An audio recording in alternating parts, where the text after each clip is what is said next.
नमस्कार दोस्तों, मैं शिवन्या आपका स्वागत करती हूँ अपनी चैनल सपनों के शहर में। और आप सुन रहे हैं बेड टाइम मोरल स्टोरीज। दोस्तों, आज की कहानी बहुत खास है क्योंकि ये कहानी हमें सिखाएगी कि असली काबिल कौन होता है, जो दिखने में स्मार्ट हो या जो मुश्किल वक्त में समझदारी दिखाए। तो दोस्तों, चलिए शुरू करते हैं आज की कहानी। काबिल कौन। एक गांव में सोहनलाल नाम का एक किसान रहता था। सोहनलाल बहुत मेहनती था। उसकी जिंदगी खेत और परिवार के आसपास ही चलती थी। सोहनलाल के घर में एक पत्नी और उसके 2 बेटे थे। एक बेटे का नाम रवि और दूसरे का नाम किशन था।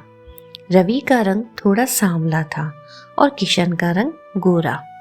गांव के लोग और परिवार वाले दोनों भाइयों को मजाक में ही गोरा कुमार और काला कुमार कहकर पुकारते थे। और दोस्तों, सबसे बड़ी बात ये थी कि सोहनलाल को भी ऐसा ही लगता था कि रवि अपने काले रंग के कारण काले मन का है, क्योंकि भगवान उन्हीं को काला बनाते हैं जिनका मन काला होता है, जो बेवकूफ होते हैं।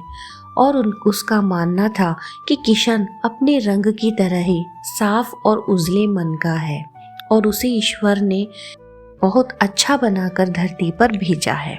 सोहनलाल हर दिन अपने दोनों बेटों को 10-10 रुपए के सिक्के दिया करता था।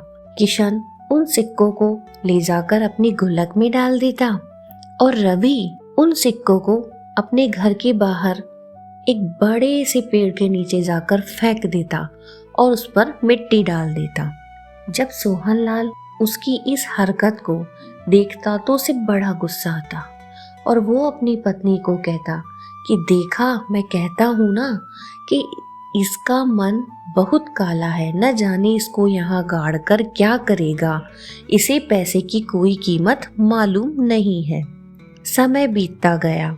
दोनों भाई धीरे धीरे बड़े हो गए। एक दिन रात में अचानक आसमान में काले बादल छा गए। बहुत तेज तूफानी हवा चल रही थी। हवा इतनी तेज थी कि जैसे पेड़ ही उखड़कर गिर जाएं। किशन और रवि अपने कमरे में सोए हुए थे। माता पिता भी सोने की तैयारी कर रहे थे। तभी दरवाजे पर दस्तक हुई। सोहनलाल ने दरवाजा खोला तो देखा एक आदमी फटे कपड़े पहने ठंड से कपकपाता हुआ खड़ा था। वो आदमी बोला, बहुत ठंड है, मैं दूसरे गांव से आया हूँ। क्या मैं थोड़ी देर, जब तक तूफान ना थमे, आपके यहाँ रुक सकता हूँ? और अगर कुछ खाने को मिल जाता तो आपका बड़ा ही उपकार होगा। सोहनलाल को इतनी तेज हवा, तूफानी हवा में ठंड से उसे कपकपाते हुए देखकर दया आ गई। उसने कहा, ठीक है, रुक जाओ, मैं अभी कुछ लेकर आता हूँ। पर दोस्तों, सोहनलाल ने कहा, ठीक है, रुक जाओ, मैं अभी कुछ लेकर आता हूँ। जैसे ही सोहनलाल ने पीठ घुमाई, उस आदमी ने अचानक सोहनलाल की गर्दन पर चाकू रख दिया। तुरंत ही 4-5 और लोग अंदर घुस आए। सोहनलाल और उसकी पत्नी कुछ समझ ही नहीं पा रहे थे। लुटेरे घर का सारा सामान, पैसे, जो कुछ भी उन्हें मिला, सब ले गए। जाते जाते एक लुटेरे की नज़र किशन की गुल्लक पर भी पड़ी और वो उसे उठाकर ले गया। रात भर घर में सन्नाटा था और सुबह सिर्फ खालीपन। सोहनलाल की सारी मेहनत की कमाई, सारी पूंजी, सब वो लुटेरे लूट कर ले गए थे। सुबह जब दोनों बच्चे उठे, उन्हें सब पता चला। किशन यानी गोरा कुमार बोला, पिताजी चिंता मत कीजिए, मेरी गुल्लक में बहुत पैसे हैं। आपने इतने सालों से जो मुझे पैसे दिए उसमें मैंने सब जमा कर रखे हैं। मैं अभी वो गुल्लक ढूंढ कर लाता हूँ। पर जैसे ही वह गुल्लक ढूंढने गया, गुल्लक गायब। गोरा कुमार का चेहरा पीला पड़ गया। पिताजी, मेरी गुल्लक भी वो लोग ले गए। सोहनलाल के पैरों तले जमीन खिसक गई। अब तो सब कुछ खत्म हो चुका था। तभी रवि यानी काला कुमार धीरे से बोला, पिताजी आप मेरे साथ चलिए। सोहनलाल को गुस्सा आ गया क्योंकि पहले से ही वो रवि को पसंद नहीं करता था। उसने गुस्से से कहा, तू क्या करेगा? तू तो सिक्के मिट्टी में दबा के आता था। तेरे सिक्के पता नहीं उनका क्या हुआ होगा। जा यहाँ से, बेवकूफ़ी मत कर। पर माँ ने कहा, सुन लीजिए, चलिए, अब कुछ बचने को तो है नहीं, क्या पता कुछ हो ही जाए। सोहनलाल मजबूरी में काला कुमार यानी रवि के साथ चल पड़ा। काला कुमार उसी पेड़ के पास उन्हें ले गया जहां पर वो सिक्के डाला करता था। वो पेड़ एकदम सही अपनी जगह खड़ा था। लगता है जैसे तूफान का उस पर कोई असर नहीं हुआ था।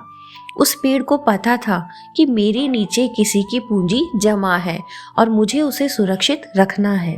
काला कुमार यानी रवि ने मिट्टी खोदनी शुरू की। खोदता गया, खोदता गया, खोदता गया और दोस्तों थोड़ी देर में मिट्टी के अंदर से सिक्कों का एक ढेर निकल आया। इतने सारे सिक्के! सोहनलाल की आंखें खुली की खुली रह गई। काला कुमार यानी रवि बोला, पिताजी गुल्लक को तो कोई भी तोड़ सकता है, कोई भी चुरा कर ले जा सकता है, पर धरती माता से बड़ी गुल्लक कहाँ हो सकती है जो अपना खजाना छुपा कर रखे। सोहनलाल की आंखों में आंसू आ गए और उसने रवि को गले लगा लिया और बोला, बेटा माफ कर दे, मैं समझ ही नहीं पाया। दोस्तों उस दिन से सोहनलाल को ये बात समझ आ गई थी कि देखने से काबिल का पता नहीं चलता। असली काबिल वो होता है जो सोच समझकर हर काम करे और मुश्किल वक्त में रास्ता निकाल दे। जो लोग चुप होते हैं जरूरी नहीं कि वो कमज़ोर होते हैं, कभी कभी उनकी समझ सबसे तेज होती है। आपको ये कहानी कैसे लगी कमेंट में ज़रूर बताना। और अगर आपको किसी और प्यारी मोटिवेशनल बेड टाइम स्टोरी सुननी है तो प्लीज़ मेरे चैनल को लाइक, शेयर और सब्सक्राइब कीजिए। मैं मिलती हूँ आपको फिर से अगली कहानी में। तब तक के लिए शुभ रात्रि।